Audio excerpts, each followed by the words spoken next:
Sean is now feeling relatively confident working with simple formulas. However, formulas will only help us with quite simple calculations. So in this video, we're now going to look at how to work with a different kind of calculation called a function. We're still working with our pushpin shipping data, but we're going to come down to the bottom of the screen and click on Sales 2016.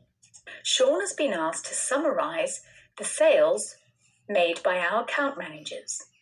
His first job is to get the total sales of the last 4 quarters for each of our managers.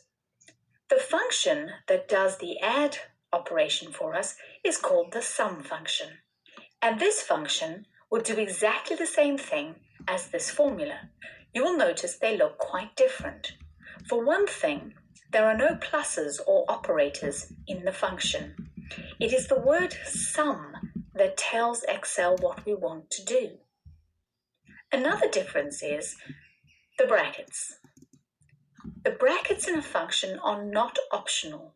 Wherever you have a function name, you must have an open bracket, and wherever you have an open bracket, you must have a closed bracket. Another difference you'll notice is the colon. Formulas don't contain colons, but functions very often do.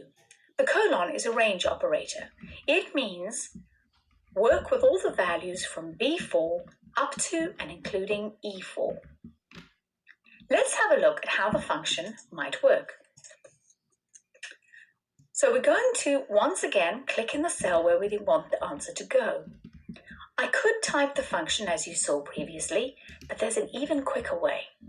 We're going to come onto our Home tab of our ribbon, come to the far right, and click Autosum. Wow, Excel is so clever. How did it know what I wanted to add up? Well, the truth is it didn't. Excel follows a simple set of rules. The rules for Autosum go like this. Look up. If there are at least 2 numbers above, add all the numbers until you hit text or a blank cell. If there are no numbers, go left. Add all the numbers to the left until you hit text or a blank cell. If there's nothing to the left, throw your arms up in despair. Fortunately, there were some numbers to the left and it's worked beautifully. Let's try that again. So I'm going to press enter, click Autosum. Once again, it's done what it needs to. Click enter again, press Autosum, and oh dear. This time, it looked up first, found 2 values, and added them up. Don't worry, if Excel doesn't get the right values, click enter. Now actually, we didn't have to do each of those. Just like with formulas, you can use your fill handle to copy functions.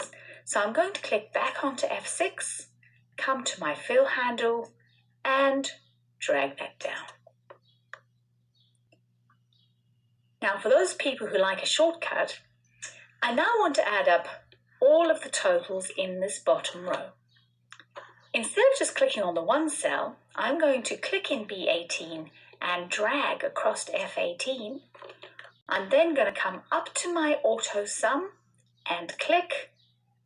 How quick was that? So now you have a quick introduction to working with functions in general and sum in specific. In the next few videos, we'll introduce you to some other useful functions.